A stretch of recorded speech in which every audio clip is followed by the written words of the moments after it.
Hello and welcome. I am your host, the best podcast host in the universe, Steve Cully. I'd like to thank our sponsors at Procyon Partners. Procyon, one of the top 50 fastest growing companies in the nation. They specialize in employee benefits, wealth management, and retirement planning. President Sean Rabinowitz, proud supporter of our podcast network and everything we do.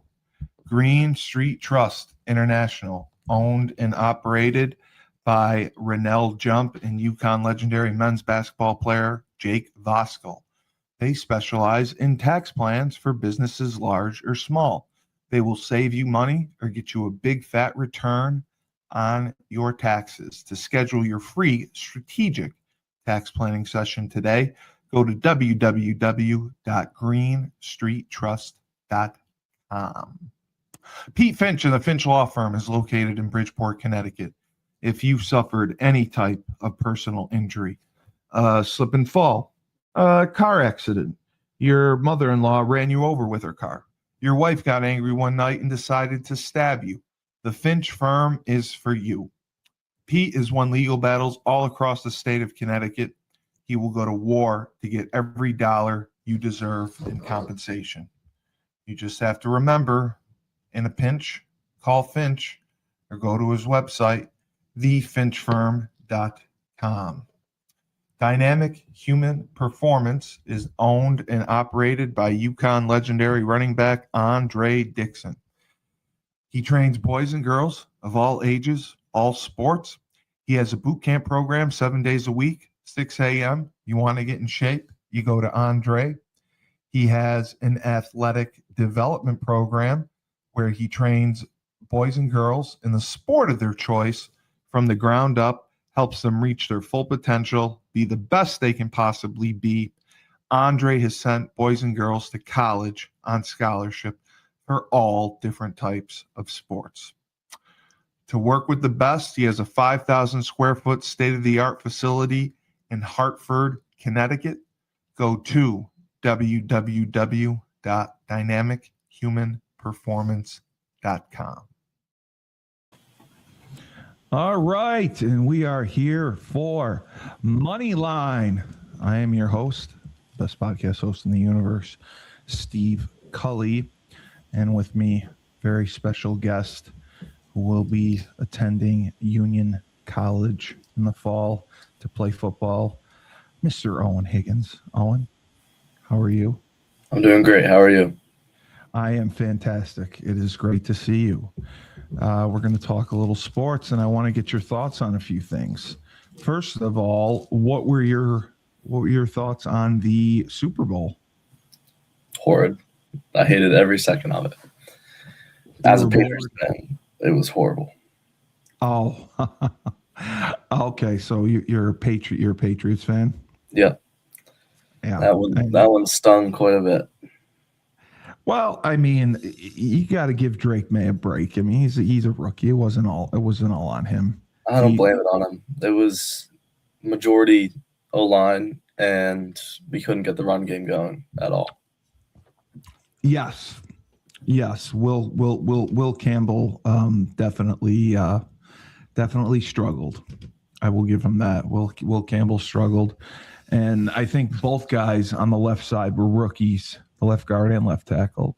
Yeah. So now let me ask you this, because I was surprised to hear this, and I was way off.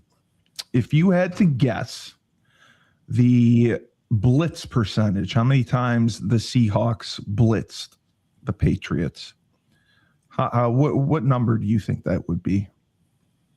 20 to 40%. God damn. Everyone's wrong. Everyone's right but me. Yeah, it was 31%. I thought they blitzed like 60% of the time. Because it seemed like they were bringing pressure all the time. And it was 31%, which surprised the hell out of me. No, I thought it was higher. It ended up being broken up, I guess, a little bit different by half. And then down in distance made it seem a little bit higher. But the Patriots still have a bright future. I still think they're going to be tough to beat in the East. AFC East. And I mean, you got to love Coach Vrabel. Yeah. Do you think What he was a did good hire? Yeah. I think with Diggs dealing with some legal trouble, we have some decent cap space, so I think we'll either sign a free agent. I heard what's his name, the Raiders defensive end. Oh, Max Crosby. Yeah, he might be available, and that would Yep. be a huge pickup. That would be. That would be. But I mean, we need another receiver because I mean, he's as much as I like Keyshawn Booty and who else do we have? We have Kyle Williams. We have we have Demario Douglas. I think Yeah, he needs some more weapons. I Yeah. agree. I like Hunter Henry a lot. He didn't get used at all during the Super Bowl, and I was quite shocked about that. Our defense was fine. It was just the whole time. To hold them, I mean, it was 12 points going into the fourth quarter. That's a pretty good job. So they definitely did very well and didn't take advantage of their offensive opportunities. So the Seahawks win the Super Bowl. And then it was announced that they are up for sale, which was a bit surprising to me. I know that their owner passed away a few years ago and his wife had been running the franchise, but they're selling it now. And do you think that is because obviously after winning the Super Bowl, it's going to maximize value? Do you think it's poor timing to do that to the fan base? I mean,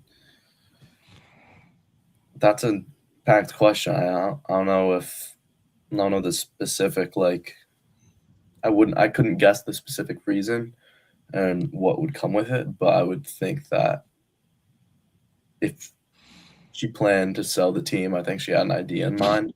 It was planned. Yeah, the sale was planned eventually.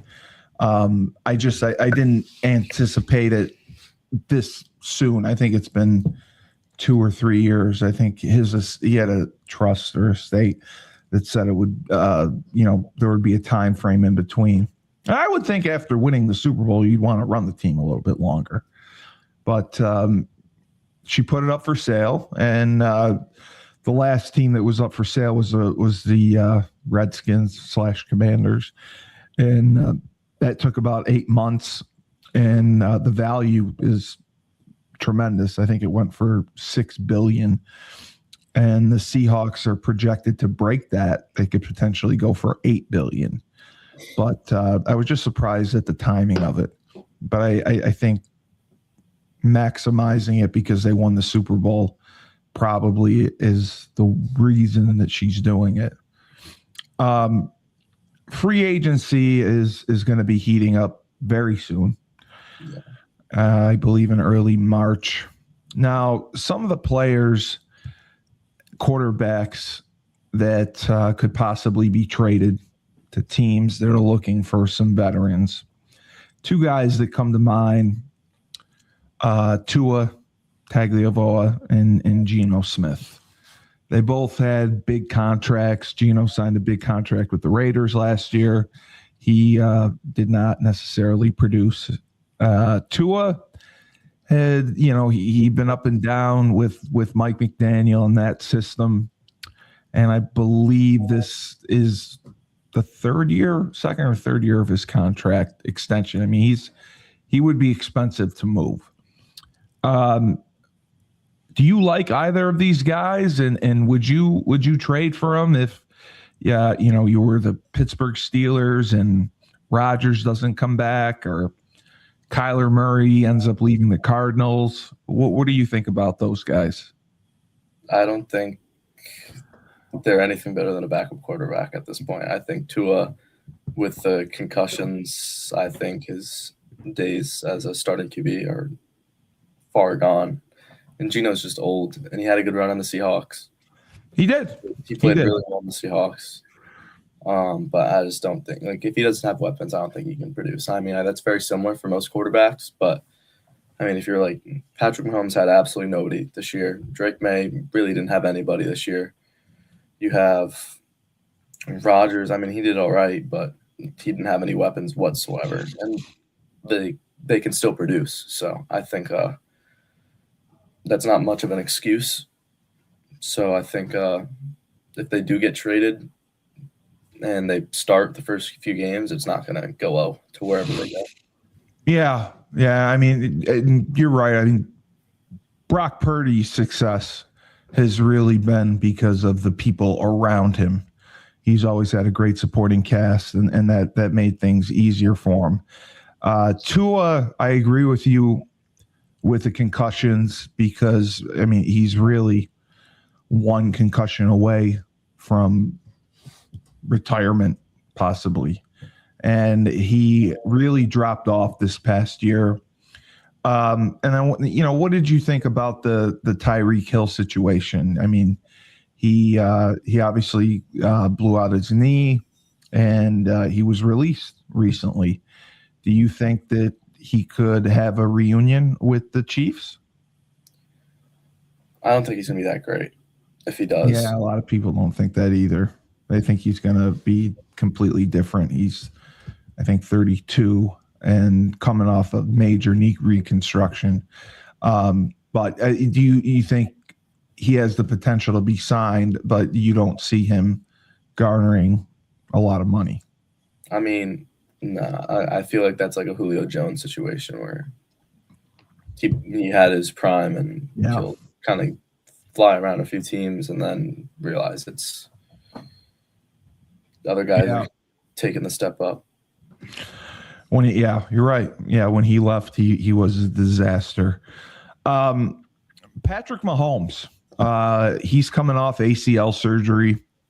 The Chiefs are significantly over the cap. They obviously have to restructure his deal. And, Travis Kelce as well, whether he's going to come back or not. How do you see that playing out with Patrick Mahomes restructuring his contract to open up some space? And do you think Travis Kelce will come back?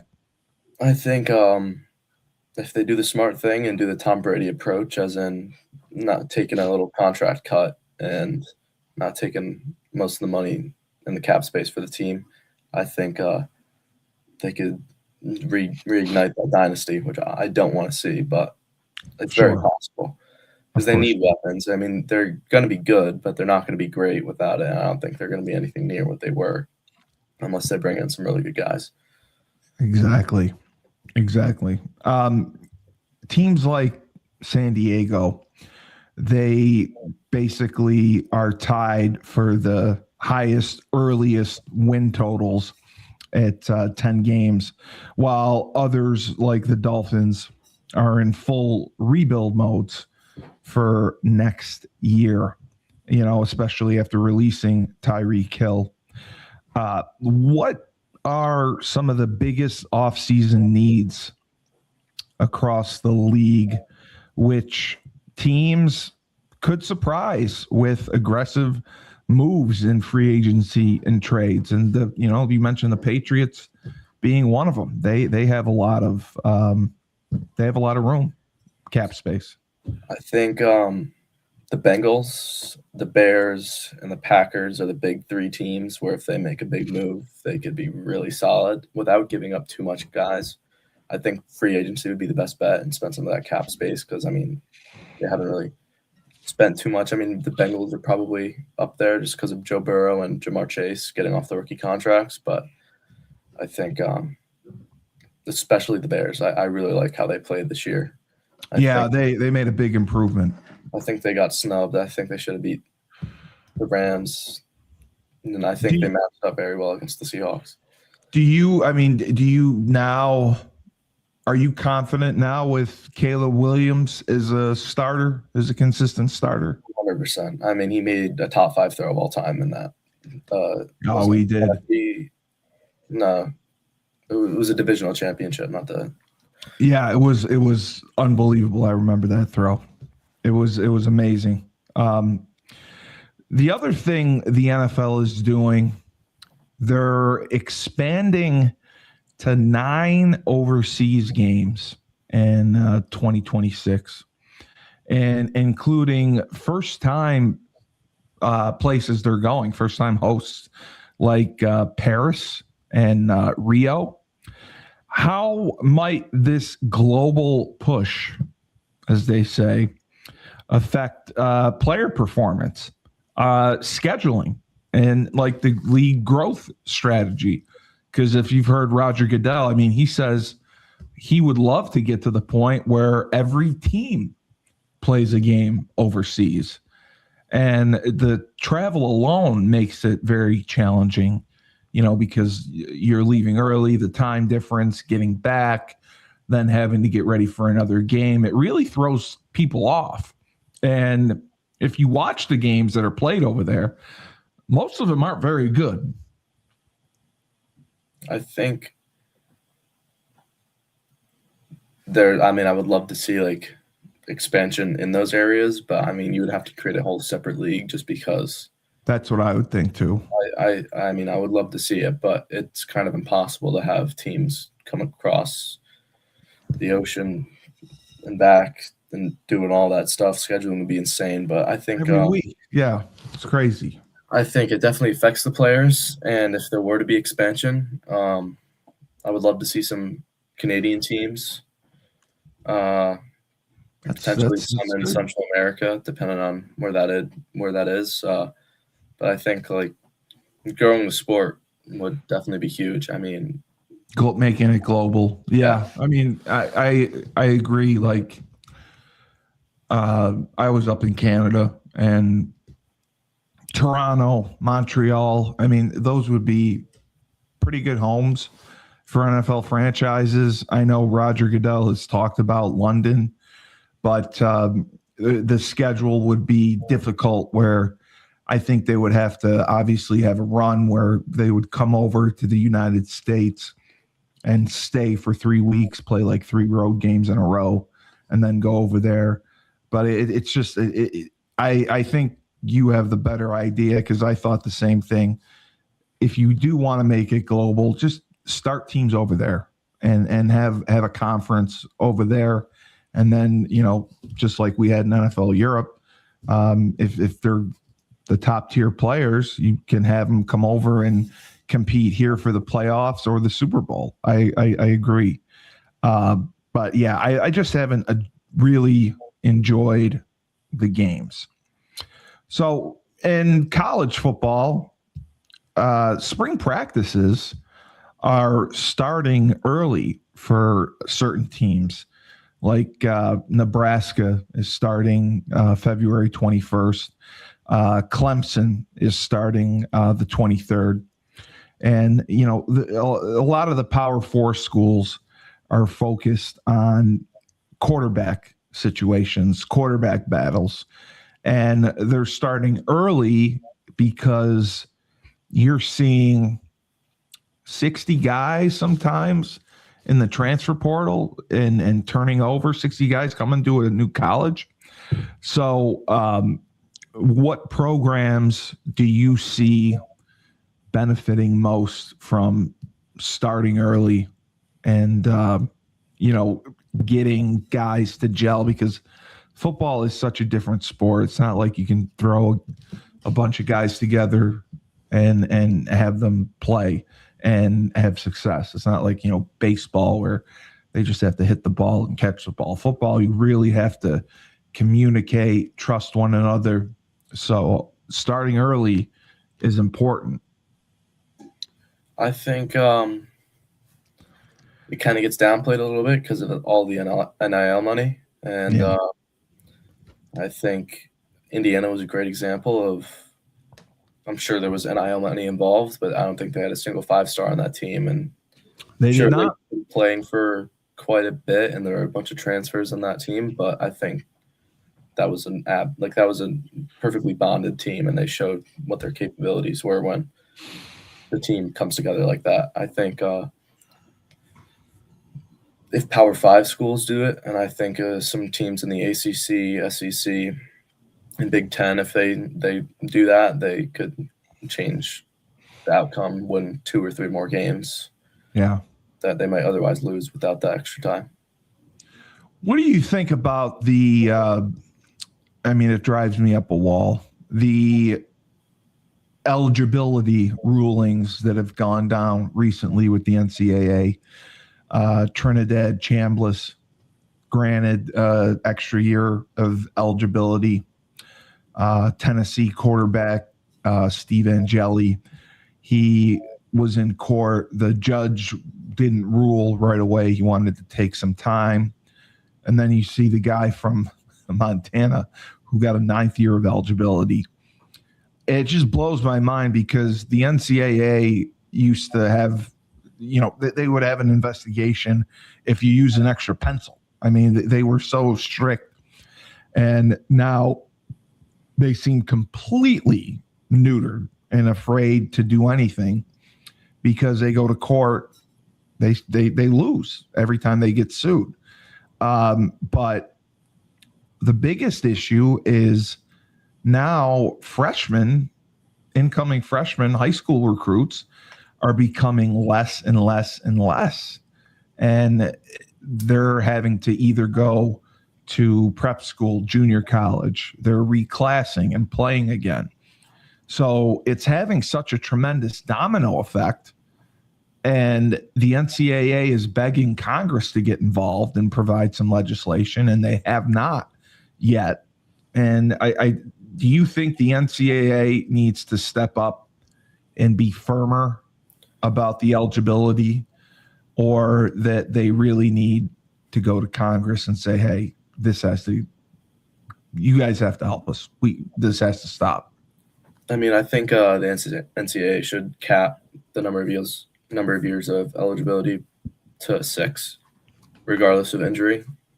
I mean, it sucks, but I mean, it's not like you can get an extra year of high school unless you PG, just because of an injury. So I don't think that changes anything. Redshirting, like all that stuff that's been there for a while, I think will continue to be there. But just because COVID was 6 years ago now, I don't think it should impact eligibility. I don't think 9 years, 8 years, 7 years should be possible, and neither is it realistic because the guys should be in the NFL. Yeah, it's crazy. It's crazy to me because, even at UConn, we had Joe Figiano, who's 24, going to be 25. He was 6th or 7th year senior. Chambliss is going to be a 6-year guy. And, they're not counting junior college towards eligibility now.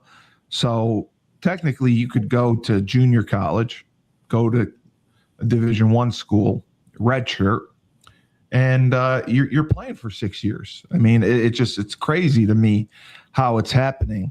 And I just think everyone has said this, it's the wild, wild west, and it really is.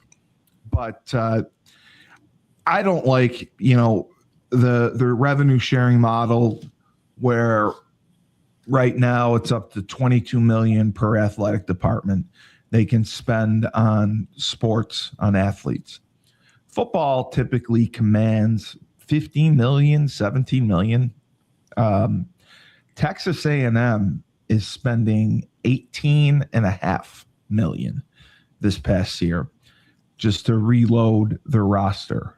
And it just blows my mind that every year now there's all this roster turnover and you're getting basically a new team.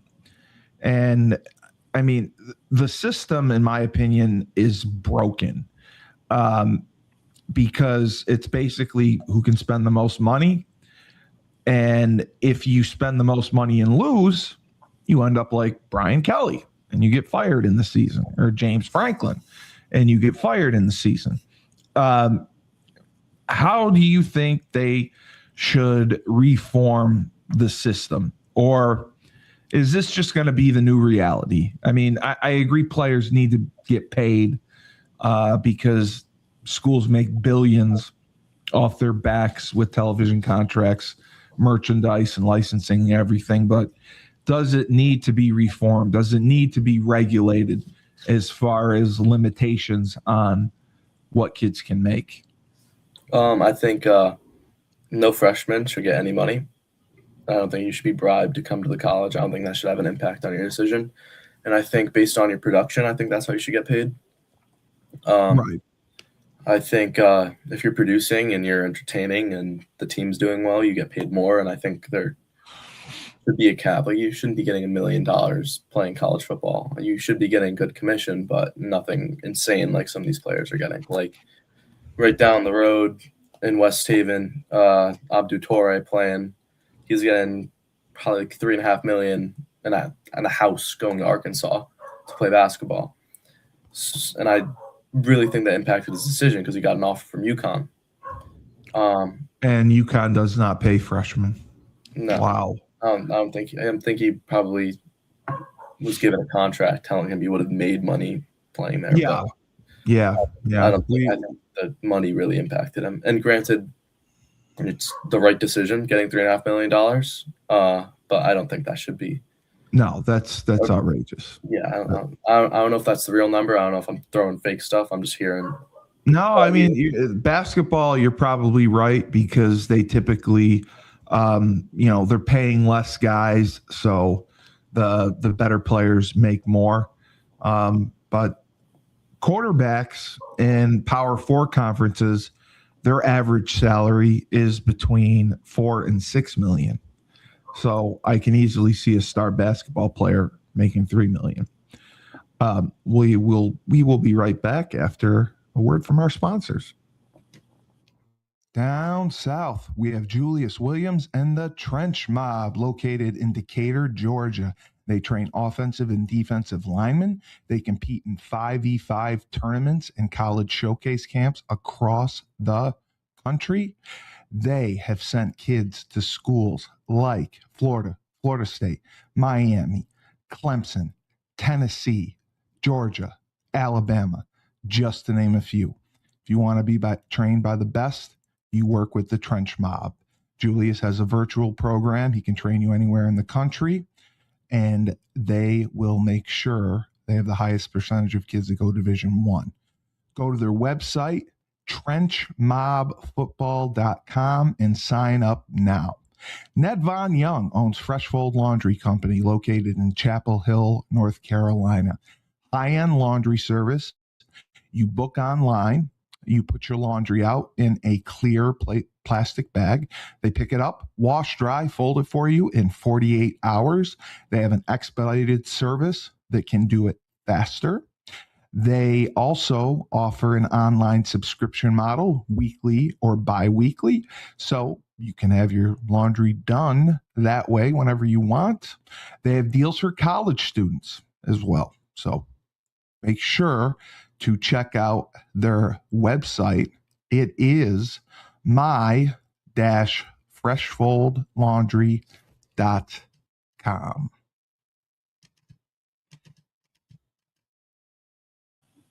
All right, and I screwed up that website. It is myfreshfold.com. So dash.com. No, I'm sorry. It is my-freshfold.com. Can't get it right. You mentioned college basketball. What have your thoughts been on the UConn men this year? You know, they lost to St. John's last year, a week and a half ago. The Big East is not the best conference. People are saying that their resume could be affected because of that, because they're beating up on the Big East, which is not great. What are your thoughts on UConn's basketball team? I mean, they lost to Creighton the other night, so they did lose. Yeah. Oh my God, I didn't know that. I think they're going to get bounced second, third round in March. I don't think they're playing well. I think their defense is horrendous, and that's the biggest problem. I mean, they're letting up like 70 points a game. Oh my God.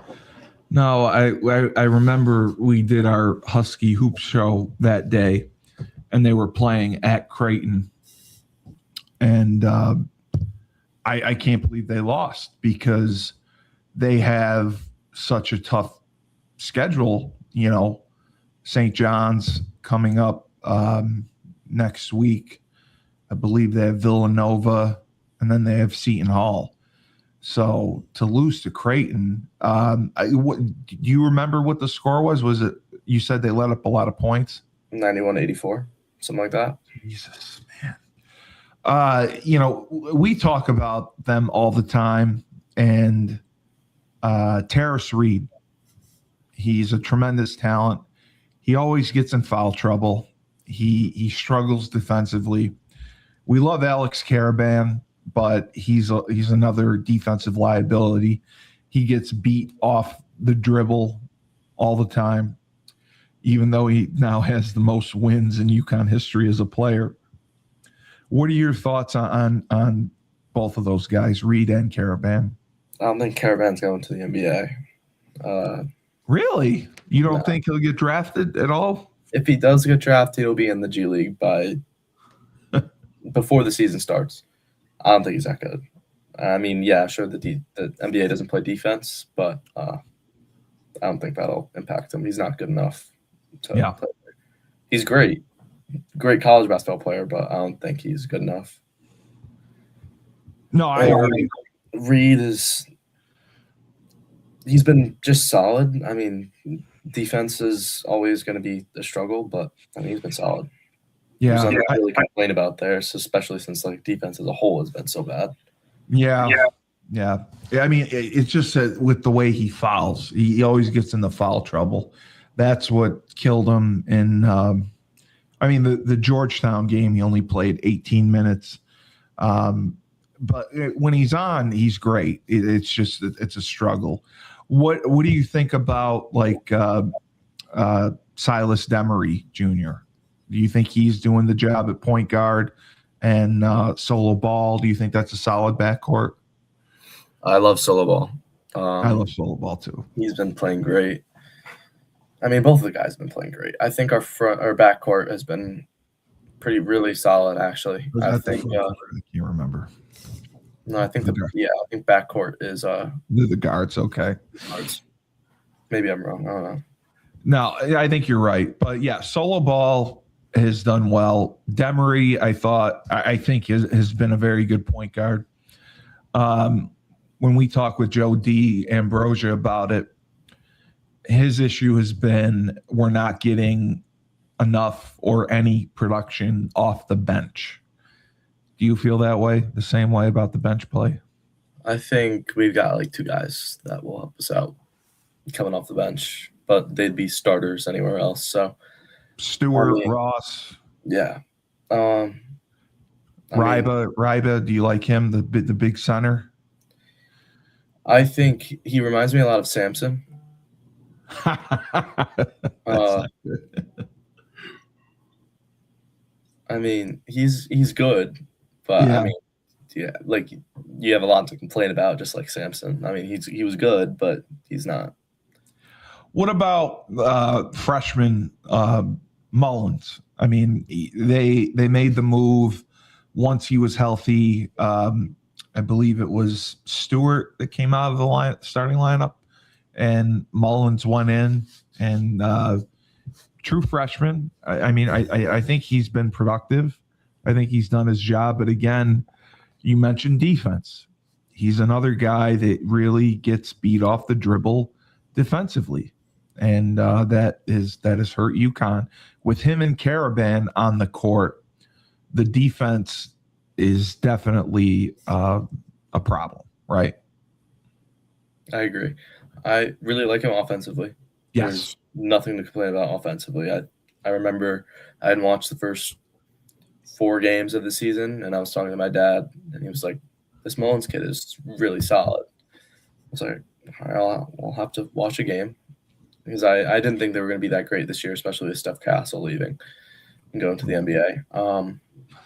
But, yeah, no, I really like him.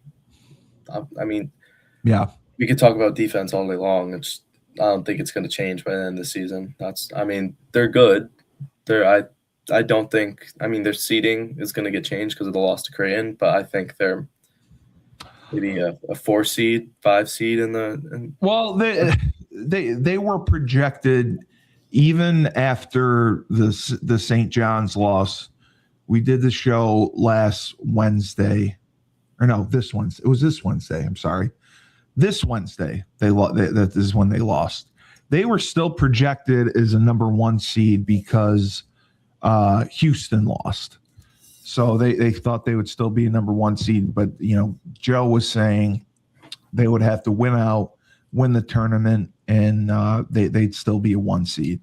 Losing to Creighton, and then having Nova, St. John's, Seton Hall, if they can finish that out and win the Big East tournament, do you think that they would be a 1 seed then? I don't think they deserve it, but I wouldn't be surprised if they got it. But overall, out of all the the Power 5 or whatever conferences in basketball, you would label the Big East one of the lower ones, right? I mean, you wouldn't put them above anyone in the Power 4. No, I don't think so. I mean, I really like St. John's. Yeah. I think Seton Hall has been pretty solid. I think Nova just has a few things to work on. Xavier with little Patino, I think they could be really good. I mean, they had St. John's on their heels for a while, but I mean, it's really just UConn right now. I think like Georgetown could be good, Providence could be good, and they played well against UConn, but I mean, I think they took UConn into overtime. I think UConn's playing down to them rather than just blowing them out. Yeah, that's the one thing Joe said, that we don't have that killer instinct to finish games off. But realistically, they have us, St. John's, I think they had as a 5, and Nova is a 4, as a 7, as the 3 Big East teams getting in. They had Seton Hall as the first team, one of the first teams out. Do you think that's kind of how it'll go? Do you think Seton Hall still has a chance to get in, especially if they beat us and make a run in the tournament? I think Seton Hall should make it. I really liked how they played all year. Yeah. I mean, they deserve it. But, I mean, their record doesn't help them because they've lost some pretty bad games. But they beat some really good teams. Like, UConn probably should have beaten Arizona in those first few games of the season. Yeah. Then we lose to Creighton. So I cannot believe they lost to Creighton. I didn't even check. I just thought they were going to murder them, and I didn't look. So did you actually watch the game? No, I haven't really watched much UConn basketball except for like bigger games. I mean, I didn't think Creighton was going to come anywhere close, especially without a 25-year-old father in the team shooting threes.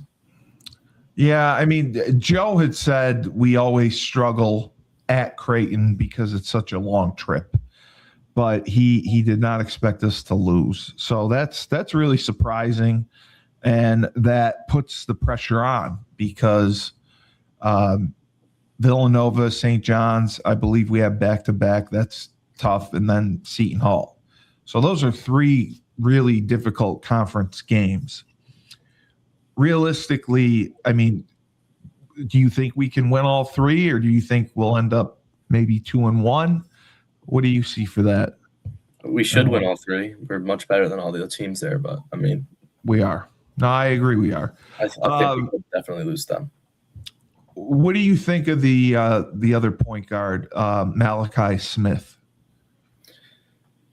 He's him?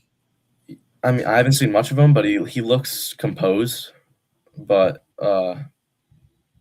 he's just – I feel like he's more of a role player. I think he could be really good. I think if he develops like how UConn has developed players, I think he could be really good. But he's been a role player so far. Yeah, that's my concern is, especially when we played St. John's, I think we only played 8 guys. Hurley was afraid to go to the bench. And I don't think we have the starters that can play 35 minutes a game. I think we need to be able to go to the bench and get production out of them. So the guys that can step up would be Smith, Stewart, Ross, Ryba. I mean, if we can get those guys going a little bit, I think that would go a long way to helping us. The other thing, I mean, college basketball, March Madness, everyone loves it. They're talking about expansion again. Do you think that they should expand another 4 teams? Do you think we have too many teams? Do you think we should just let every freaking team in the country be in it? I mean, it just seems like, they obviously make more money with more teams in, more rounds. But I mean, I think that there's no need for expansion, but they're talking about it. I mean, I think it doesn't really matter because I don't think D3, D2 schools will really compete against any D1 schools. I mean, the upper tier echelon D2 schools and maybe a few upper tier echelon D3 schools will sneak in there. I mean, it would be for D1 schools, but I mean, as in implementing a basketball program. We right now, like the NCAA tournament has 68 teams. They're talking about expanding it. Amount of people. Okay. Yeah, they're talking about expanding it to like 72 or 73 teams. I don't see a reason. Yeah, I felt the same way because they're playing games for the most part. Yeah. So you have these teams that celebrate getting in. They're in a playing game. They lose. I mean, does that really count as being invited to the tournament? You don't get in. So yeah, that's what I found crazy about it. And I mean, there's a lot going on right now. I believe it's this Saturday. Duke is playing Michigan. Michigan is number 1. Duke is number 3. Arizona, who is now 4th, is playing Houston, number 2. Those games could definitely affect UConn for sure. Especially if UConn is able to slide in and get into the East and win out. Who do you like in Michigan versus Duke? I like Duke. You like Duke all the way? Okay. Yeah, I think Duke will play really well. I think Michigan losing is not the best. Sorry, my friend's here. He's committed to Springfield to play football. Hi, how you doing? All right, Springfield, awesome. I love Springfield. We've got a little poker game incoming. I know. Are you playing Hold'em? Oh yeah. He gets cleaned out. He gets cleaned out every time. Are you playing a tournament? Or are you playing a cash game? It's cash. We play every Thursday. I'm gonna be up next week. I might have to come play in your tournament, in your cash game. What's is there a certain buy-in? Is it like $50 for a buy-in? So I mean, we were gonna do $50, but he was too stingy to do that, so we did 25. 25. But I still win them all, so it doesn't matter. We rebuy if you're really feeling like. Oh, you do give him a rebuy. Okay, that's funny. I've only had to do that once, but I had a nice comeback. Haven't lost in September, by the way. Oh, all right. I like it. We're on a good win streak. Let me play my last sponsor, and we'll get out of here.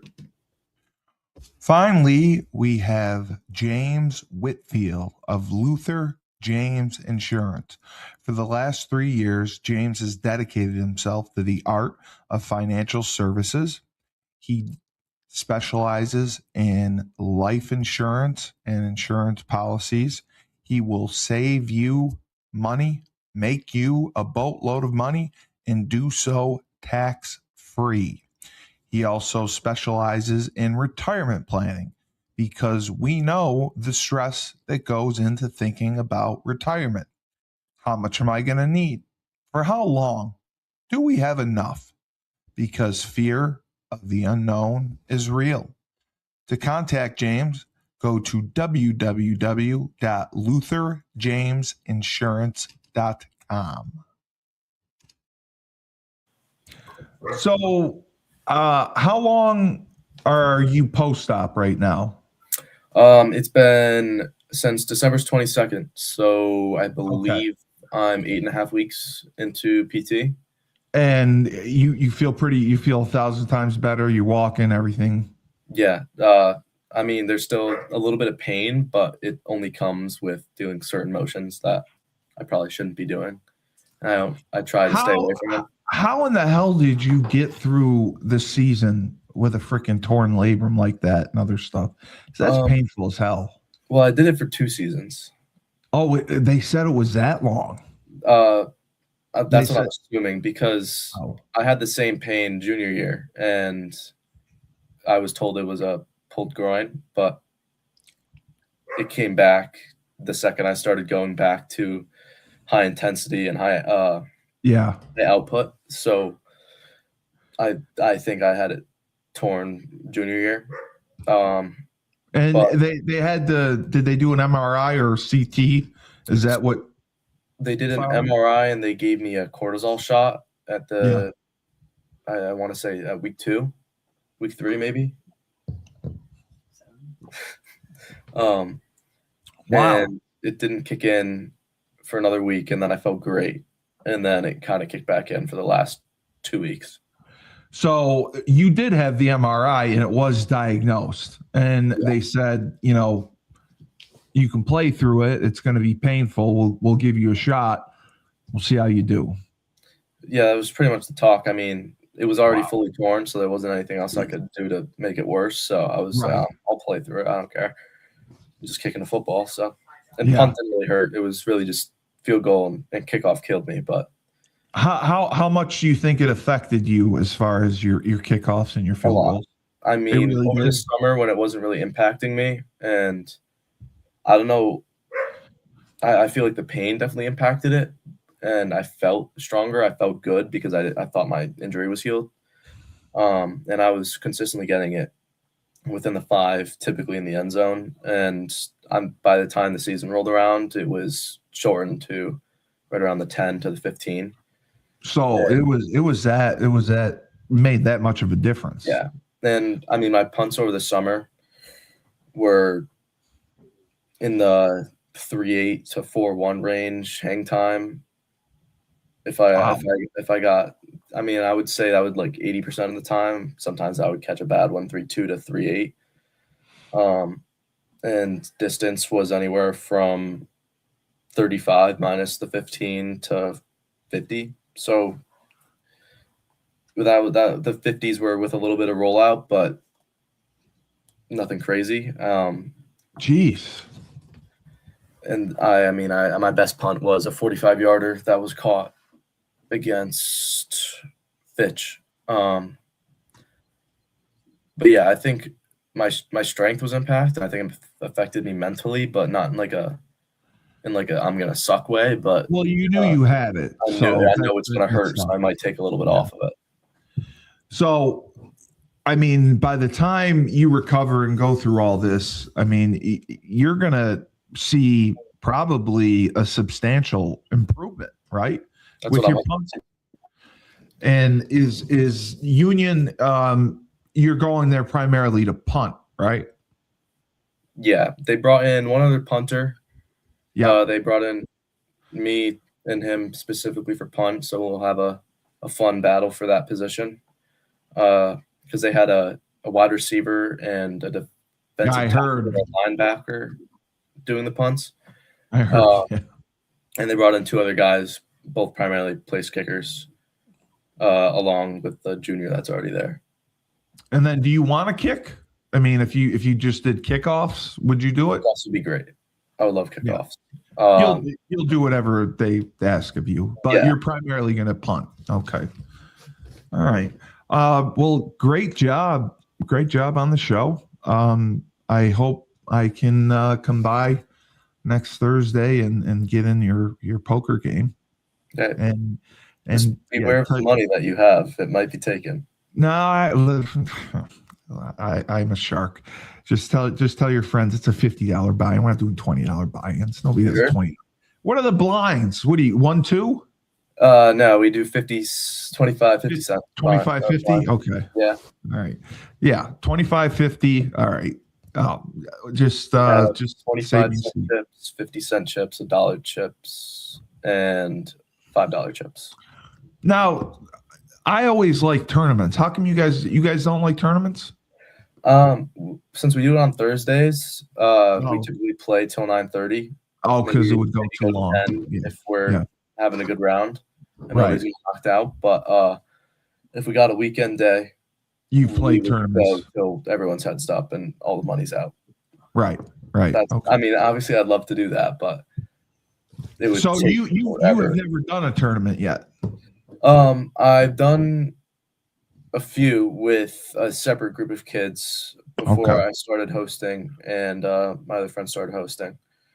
So it's been primarily cash games, but we allow cash outs right around 9:45, and we've been keeping an eye on the money because we've had a little snake taking some extra. Do you watch on TV at all? Do you watch like the World Series of poker? Do you watch the tournaments? I used to love them. I love Daniel Negreanu, Phil Ivey. Daniel Negreanu is one of them. He's the man. I follow a guy on Phil YouTube. Ivey is awesome. He's played recently in a World Series of Poker event, and he went pretty far. I really like his game because he went from an amateur and now he's going pro. But there's a bunch of guys, and I liked watching the live streams because you get a lot of knowledge and you understand how the people play. Yeah, because you can see the strategy behind it. So you've been doing that, and that's a lot of fun. That's a great habit to get into. It's a great game to get into. It really, if you're good with percentages and numbers, it's helpful, and it's good that you enjoy it. So I wish you the best of luck tonight. Sorry, my friend's really making me laugh right now. I know. Clean up. I hope you clean up tonight. Dominate. I hope so too. Dominate, clean up, take all their money. How many guys you got playing? I think it'll be. I think it'll be 6 or 7. 6 or 7 guys. That's no pun intended. Okay. All right. Well, go get them. I hope you get pocket aces a few times. I don't play well with pocket aces. I like. Yeah, I know you get screwed. 10, Jack 10 suited though, right? You gotta have a suit. No. Nope. You're rolling. You're raising. Jack 10. You're pre-raising with Jack 10 Jack. Yep. God damn. All right. I'm definitely coming then. All right. Well, great job. I play wide with these guys. I play wide. Oh, that's awesome. My range. I play 3-2 with them. So. Oh, okay. All right. Yeah, you got a little confidence. I like it. Mm-hmm. All right. Well, great job. Great analysis on Moneyline. Sorry your Patriots lost, but I think they'll be back, and they'll make some moves. He's a Seahawks fan, so. Oh, your friend that's going to Springfield likes the Seahawks. I'm so happy. So happy. How in the hell? You're from Connecticut. Well, how do you like Seattle? I got a split family between Patriots and Giants. Okay. So when I was little, they made me choose either pick one or pick like a random team that they don't care about. And I picked the Seahawks when I was little. So ever since, I've just been a Seahawks fan. So you just picked the Seahawks. You refused to pick the Patriots or the Giants. Yeah, I picked the coolest logo one, and the coolest colors. So. Well, congratulations to you. Then I'll ask you, because I asked Owen this. What do you think now? The Seahawks are up for sale. I think they're going back to back. I'm not gonna lie to you. This guy's insane. No, I think they're going. He's insane. The team's for sale. The owner's selling the team. Oh yeah. Isn't that ridiculous? Or do you think she's just maximizing the value because they're coming up? He's pretty much maximizing the value of the team. Yeah, that's kind of what I thought too. They're just gonna. He's just gonna. I mean, he's got a. They got a great. Died, so the wife's taking care of the team. They got a great They're top 3 in salary cap and everything. They got everything. No, So, I know they do. Patriots got I sorry. know. Yeah, and they lost. How'd that go? They lost because our O-line sucked. Listen, I am happy for the Seahawks because of Sam Darnold. Yeah. Sam That's Darnold's one story thing that is happened. awesome. Sam Darnold won a Super Bowl. Interesting. And well, the Vikings should have never let him go. No, Seattle they was never smart to should. pick him up. And your running back got the Super Bowl MVP. He was awesome. He deserved Jason it. Myers should have got it. He ran angry. I was very happy. What's your name again, by the way? Oh, I'm Joey. Nice to meet you. What's your last name? Puglisi. Joey. All right. So I'll make sure to. You got Instagram, Facebook. Yeah, I got an Instagram. I could have it. Owen send it to you. Beautiful. No, I'll put you in the show notes and tag you. So you're gonna be famous. Right, Just perfect. make sure you. I am the best in the universe. Make sure you share the show with your friends. I will, absolutely. We'll watch it during the poker. Owen's mother did her first show and set a record for the first episode of a new show I've ever had. She had 1.5 thousand viewers, Really? which is unheard of. Yes. Yeah, I've never gotten that for a new show. If you get 500, it's usually good. She got over 1,000, which is That's really amazing. so we'll see how Owen does and you, and I will send you both the link. Make sure you share it. And Absolutely. great job. So Thank you so much. Great for seeing you. Great to see you. Owen, Joey, I'm Steve Cully. This has been Moneyline. I am the best podcast host in the universe. Remember, when life gives you lemons, don't make lemonade. Take 2 oranges, throw them right back at life.